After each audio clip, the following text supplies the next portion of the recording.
이게 고쳐지니까 키도 한 1, 2cm 큰 기분이더라고요. 그리고 뱃살을 뺄 필요가 없어집니다. 확실한 변화를 30일 내에 느끼실 겁니다. 안녕하세요, 채린입니다. 제가 아나운서 준비생에서 아나운서가 될 때까지 정말 다 합쳐서 아주 낮게 잡아도 차 한 대 값은 무조건 넘게 이 외모에 특히나 많이 투자를 했던 것 같아요. 근데 확실히 투자하기 전이랑 후랑 비교해보면은 투자할 만한 가치가 있다라는 생각이 저는 항상 들거든요. 그리고 이거는 아나운서 업계에서만 알고 있는 고급 정보들, 배우, 연예인들이 알고 있는 고급 정보들도 많기 때문에 오늘은 15분 안에 30가지를 정리해서 알려드리려고 합니다. 아직 안 하고 있었던 건 뭔지 한번 체크해보시면서 하나씩 바꿔나가셨으면 좋겠고요. 뻔하지 않은 것들만 가져왔으니까 딱 15분 동안 집중해서 들어보세요. 첫 번째는 나에게 맞는 필요한 음식을 먹는 겁니다. 제 피부에 맞는 음식들을 검진해놓고 골라 먹는 습관이 있어요. 특히 제가 최근에 이걸 좀 더 세분화돼서 알고 싶어서 유전자 검사도 했는데, 유전자 검사를 하면은 나의 체질에 맞는 혹은 나의 체질에 맞지 않는 음식들이 나오니까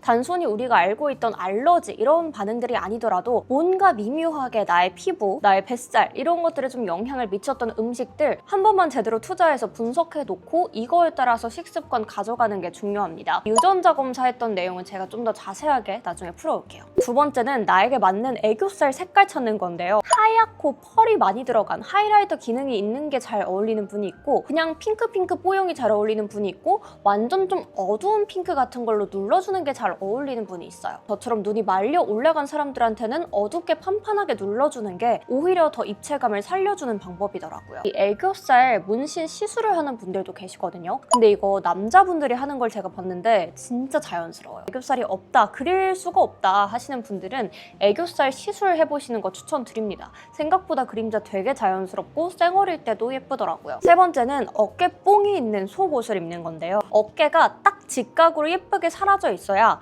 승모근이 똑같이 있어도 라인이 훨씬 더 예뻐 보이고 체형의 비율도 맞아 보이거든요. 물론 내가 어깨가 너무 넓은 게 컴플렉스다, 줄이고 싶다 하시는 분들께는 안 맞겠지만, 내가 조금 왜소해 보이거나 승모근이 컴플렉스이신 분들은 어깨 뽕이 제대로 받쳐져 있는 속옷을 입으면 어떤 옷을 입더라도 확실히 태가 나고 몸매 보정 기능이 강해요. 근데 생각보다 사람들이 이 어깨 뽕을 속옷으로 잘 안 입더라고요. 제가 맨날 입는 이 브래지어 추천해 드릴 테니까 저는 출근할 때 무조건 이것만 입습니다. 안 해본 사람 무조건 시도해보기. 네 번째는 옷 수선해서 옷 핏을 맞춰서 입는 거예요. 제가 아나운서 의상실에서 항상 받는 게 똑같은 옷 44 사이즈, 55 사이즈를 입어도 어디를 조금 더 핏하게 맞출지 이거를 가봉을 따로 해주시는 분이 계시거든요. 모든 옷들은 표준화된 사이즈로 나오잖아요. 그래서 그 세부적인 사이즈 중에서도 나는 팔이 길어, 나는 다리가 좀 더 길어, 어디가 좀 더 짧고 어디가 얇아 이런 것들을 맞춰서 수선을 해서 입는 걸 추천드려요. 어떤 옷을 입는 것보다 나에게 잘 맞는 핏의 옷을 정돈되게 입었을 때 사람의 태가 달라지고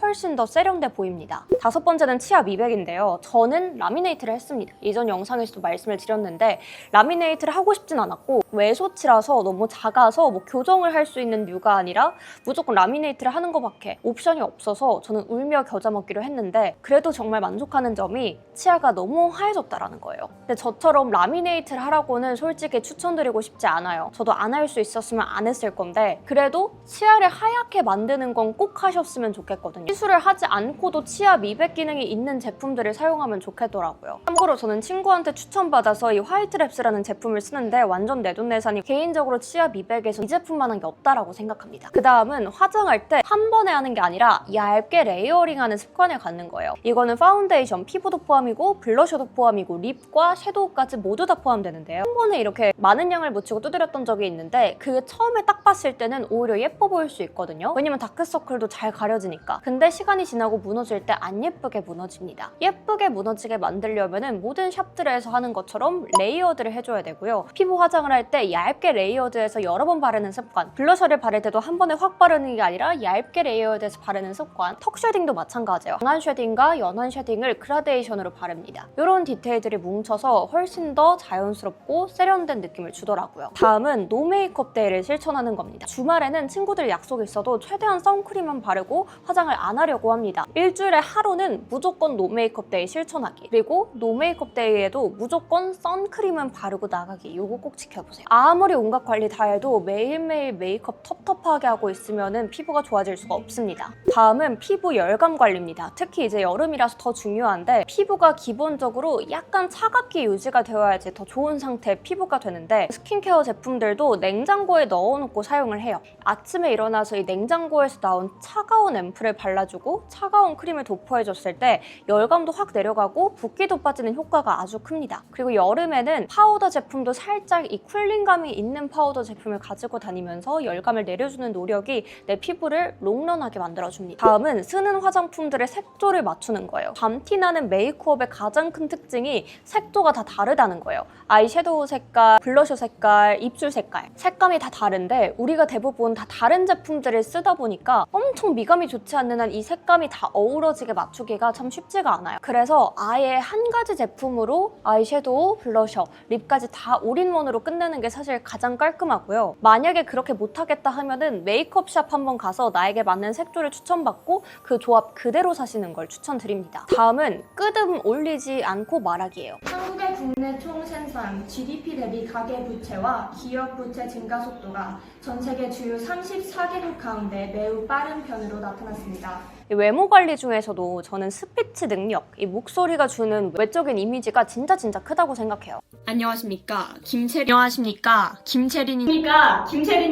일반인들도 딱 한 가지만 지켜도 훨씬 더 지금보다 고급스럽게 말할 수 있어요. 바로 모든 끄듬을 내리는 거예요. 저는 1학년 5반 김채린입니다. 우리 초등학생 때 이렇게 말했죠. 끄듬을 다 올렸던 거예요. 그래서 이제는 끄듬을 반대로 저는 1학년 5반 김채린입니다. 이렇게 내리면서 말하는 습관을 길러보세요. 이게 도움이 되셨다면 제가 일반인들을 위한 고급스러운 말하기 스킬을 알려드리는 카카오톡 스피치 챌린지도 링크로 걸어놓을 테니까 애 같은 말투가 고민이신 분들은 한 달만 들어보시는 것도 추천드려요. 다음은 내 헤어와 두피에 맞는 샴푸를 사용하고 볼륨을 띄워주는 기능이 있는 샴푸를 쓰는 건데요. 개인적으로 저도 진짜 잘 쓰고 있는 제품이 그래비티 샴푸인데 저는 이제 이거 없으면 샴푸를 못 쓰겠어서 이것만 진짜 내돈내산으로 N병째 구매하고 있고요. 제가 모질이 얇아서 볼륨이 진짜 잘 안 살고 살려놔도 바로 죽는데 이 샴푸로 하면은 머리를 말리기만 해도 드라이만 간단히 해도 볼륨이 알아서 잘 살더라고요. 그래서 제가 이거를 쓴 다음부터는 뿌리 펌을 안 합니다. 다음은 균일한 헤어 컬러 유지하는 건데요. 개인적으로 염색을 하면은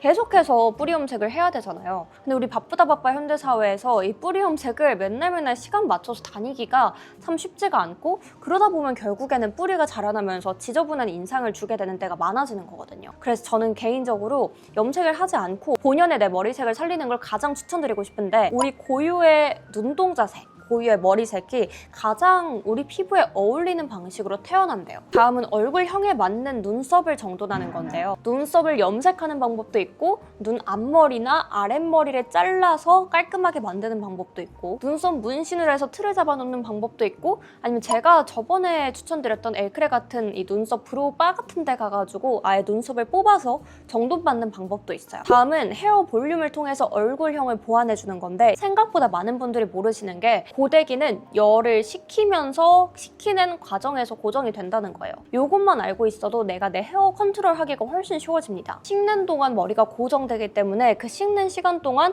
나는 이쪽 광대를 가리고 싶어 하면은 이 광대를 가리는 식으로 이렇게 든 상태에서 식히는 거죠. 그러면은 이 상태 그대로 고정되면서 원하는 위치를 가릴 수 있는 방식으로 식어집니다. 가릴 곳은 제대로 가릴 수 있게 고데기 활용해 보시길 추천드립니다. 다음은 골반 전방경사 해결하기인데요. 배를 좀 내밀고 다니는 습관이 있는 분들인데, 특히 저는 아나운서 준비하면서 허리 펴 이런 얘기를 많이 들었어요. 근데 허리를 피라는 게 처음에 뭔지 몰라서 일단 배부터 내밀게 되는 거예요. 왜냐면 이렇게 되어 있는 것보단 일단 이렇게 팽창되어 있는 게 나으니까. 근데 그러다 보니까 자꾸 저는 이렇게 배를 내밀고 서는 것이 허리를 펴고 서는 거라고 착각을 오랜 기간 동안 했더라고요. 이게 골반 전방경사가 생겼다라고 하는데, 내가 혹시 뱃살이 많은 게 배를 내밀고 다니는 습관 때문은 아닌지 점검해 볼 필요가 있습니다. 이게 고쳐지니까 키도 한 1, 2cm 큰 기분이더라고요. 그리고 뱃살을 뺄 필요가 없어집니다. 다음은 연예인 커버할 수 있는 롤모델을 찾는 건데요. 연예인들 특징 중에 내 이목구비랑 비슷한 특징이 있는 사람들을 분석하고 어떻게 내 걸로 만들지 고민했다고 말씀드렸잖아요. 예를 들면은 뉴진스 민지님이나 크리스탈님 너무 예쁘시지만 저랑 비슷하게 속쌍 커플이 있으신 분이라는 점에서 저랑 그래도 공통점이 하나 있으시더라고요. 이렇게 저처럼 얇은 속쌍 커플이 있는 경우에는 어떻게 메이크업을 하고 스타일링을 했느냐가 다른 사람들보다 더 크게 조금 스타일링에 영향을 많이 받게 되는데, 아이라인을 어떻게 그리는지, 점막을 안 채우는 게 더 청순해 보인다라든지 이런 부분들을 나와 비슷한 눈매를 가진 연예인들을 보고 벤치마킹하고, 나와 비슷한 코를 가진 연예인들을 벤치마킹하고, 나와 비슷한 얼굴형을 가진 사람을 벤치마킹하고, 부위별로 나랑 닮은 점이 있는 연예인들을 찾아서 그 스타일링을 벤치마킹하려고 노력했습니다. 저는 이거를 워드 파일로도 하나 정리해 놓으면서 중간중간 참고했어요. 다음은 자기 객관화할 수 있게 컨설팅을 받는 건데요. 뷰티 영상 보고 분석해봐도 내가 어떻게 해야 될지 못 찾겠다, 내 객관화가 안 된다 하시는 분들은 그냥 한번 돈 내고 컨설팅 받아보시는 걸 추천드립니다. 저는 예전에 내돈내산으로 레어리님께 컨설팅 받았던 거 너무 도움이 많이 됐고요. 요즘 연예인들만 스타일리스트가 있는 게 아니라 이렇게 개인들도 스타일리스트들의 전문적인 조언을 받을 수 있어요. 다음은 퍼스널 체형에 맞는 옷 입는 건데요. 스트레이트 체형, 웨이브 체형 이런 류의 체형의 분류가 있어요. 분류에 따라서 옷을 입고 체형을 보완했을 때 훨씬 더 예뻐 보이는데, 예를 들면 제가 이렇게 퍼프가 있고 가로로 확장되어 보이는 옷을 입는 것도 저는 웨이브 체형의 중심이 대부분 아래로 내려가 있고 세로로 중심이 잡혀 있기 때문에 가로로 확장해 주려는 노력을 하는 겁니다. 다음은 얼굴 비대칭 해결하는 건데요. 제가 경락 다닐 때 항상 씹을 때 양쪽으로 돌아가면서 씹으라고 말씀을 해주시거든요. 음식을 씹을 때 어느 쪽으로 항상 치우쳐서 씹게 되는 경우가 많은데, 내가 어느 쪽으로 치우쳐서 씹는지, 만약에 오른쪽으로 많이 씹는다면 일부러라도 왼쪽으로 씹으려고 노력하는 습관을 기르는 게 아주 중요하고요. 경락을 다니면서 이걸 안 하면 효과가 없고 말짱 도루묵인데, 경락을 안 다니시는 분들도 이거는 꼭 한번 실천해보세요. 여기에 이어서 다음으로 사각턱 보톡스 맞기도 추천드리고 싶은데, 제가 뭐 티타늄 리프팅, 울세라 뭐 별별 거 다 받아봤는데 제일 효과가 대박이었던 게 사각턱 보톡스였습니다. 사람마다 다를 수 있지만 어쨌든 사각턱 보톡스가 가장 접근성이 쉽고 아프지도 않고 다운타임도 없으면서 가장 저렴한 시술인데, 전 이게 모든 200만 원짜리 울세라보다 훨씬 효과가 좋았거든요. 다음은 내 표정 훈련 모니터링입니다. 내가 이렇게 후면 카메라로 영상을 찍으면서 내가 말할 때 표정이 어떤지, 말할 때 비대칭이 어떤지 아는 게 중요합니다. 내가 한쪽 입술만 올리고 말한다던가 한쪽 광대만 쓴다던가 이런 것들을 보완할 수 있습니다. 생각보다 우리는 말하면서 누군가를 만나고 그 사람의 인상을 평가하게 되기 때문에 사진 찍을 때 있는 표정을 가지고 나의 인상과 이미지를 평가하는 건 생각보다 의미가 없을 수도 있어요. 말하는 과정에서 나오는 그 이미지와 아우라를 조율하는 게 오히려 더 훨씬 더 효과적인 방법입니다. 다음은 올레샷을 먹는 겁니다. 올리브유와 레몬샷, 여기다가 마누카 꿀까지 추가해서 매일매일 먹어주는 게 좋습니다. 요거 장원영 님도 하고 박보검 님도 하고 장동건님까지 하는 진짜 유명한 연예인들은 다 하는 방법인데,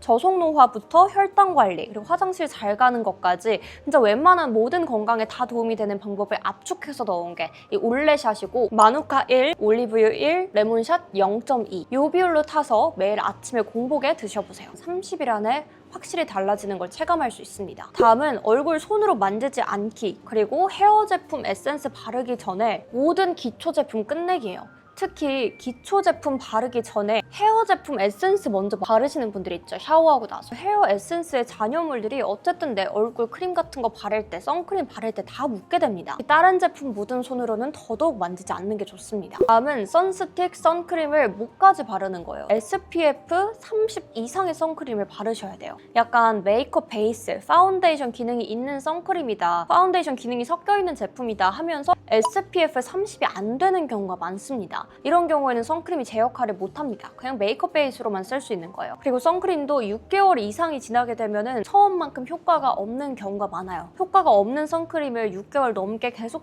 바르고 다녀봤자 노화는 가속될 뿐입니다. 다음은 목주름 관리입니다. 사람이 아무리 어려 보여도 이 목주름에서 나이가 다 느껴지는데, 유튜브나 넷플릭스 같은 거 볼 때 이 목에다가 팩을 하고 봅니다. 요즘은 넥라인에만 하는 팩도 나와 있어요. 제가 쓰는 제품 프랙탈 제품이니까 옆에 띄워둘게요. 그리고 내 높이에 맞는 베개를 쓰셔야지 목주름 안 생기는 거 아시죠? 다음은 세안 수건은 따로 하는 겁니다. 아무리 백날 좋은 거 많이 발라도 세안수건 더럽게 쓰면은 다 말짱 도루묵 됩니다. 그리고 가능하면 세안수건도 수건으로 쓰지 말고 얼굴용 티슈가 요즘엔 정말 잘 나와 있으니까요. 올리브영에서 그런 거 사시는 걸 추천드립니다. 제가 쓰는 제품도 달아둘게요. 다음은 일주일에 한 번씩 얼굴 각질 제거하는 거예요. 왠지 모르겠는데 평상시랑 똑같이 화장을 했는데 괜히 뜨고 모공도 부각되고 이런 적 있으시죠? 이거 얼굴 각질 정리할 때가 됐는데 안 해서 그래요. 일주일에 한 번 목요일 이렇게 날을 정해놓고 그날만 각질 제거용 제품들을 사용하면서 폼 클렌징 루틴에 껴놓고 있어요. 다음은 바디 로션과 바디 오일 쓰는 겁니다. 저는 25년 동안 귀찮아서 바디 오일, 바디 로션을 바른 적이 없었는데요. 제가 최근 6개월, 1년 사이에 바디 로션을 추천받아서 써봤는데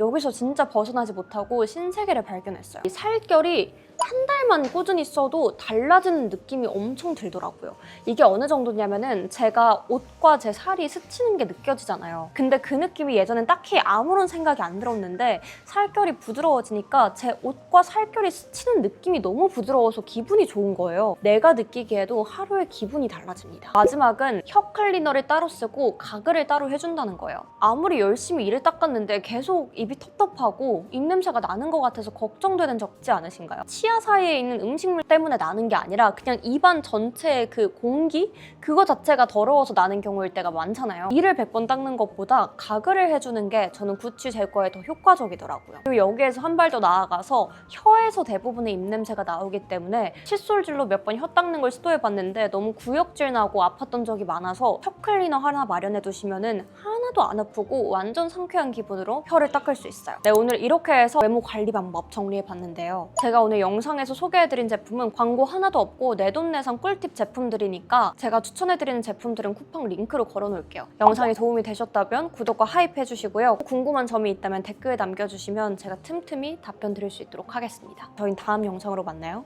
안녕.